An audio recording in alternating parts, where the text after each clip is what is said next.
Today is Sunday, November 2nd, I believe. This is late fall where I live, and as you can see, the leaves are starting to fall down.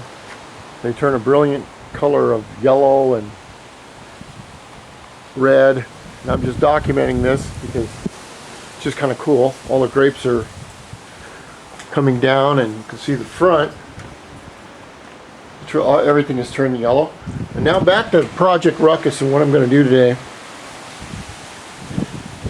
Today, since I got time to work on the bike, we're going to take the rear wheel off, and I'll show you an easy way to do that. We have to get this nut off right here.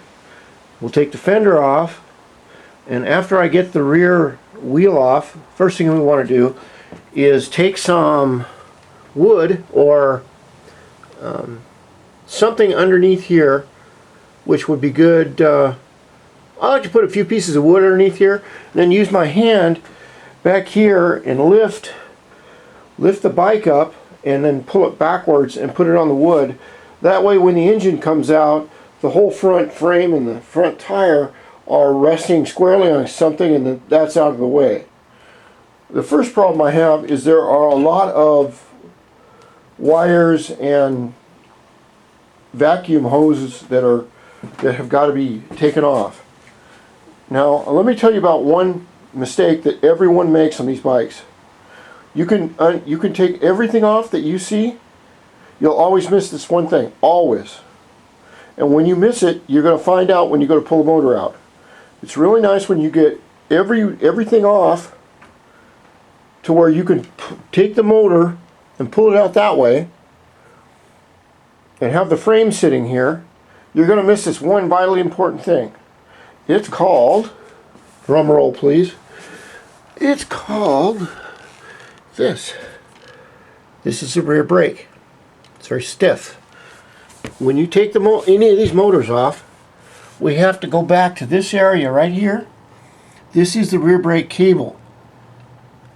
We take this completely off and pull this out, and it's kind of hard to pull out because it's kind of stiff. Then you want to make sure you get this piece, which always gets lost, and put it in a bag, and then your engine will come out. And after the engine comes out and we go through the rear tire and the brakes and things like that, I'm going to do a complete brake rebuild, step by step, and show everyone how to do it at home. Simple, just common sense things that I picked up. Alright, and the second part of the day is, I just got this from eBay, and this is a very helpful tool. Remember, like I told you before, is that if you listen to the engine long enough, it'll tell you what's wrong with it. What this does, this compression, let's go on to part two.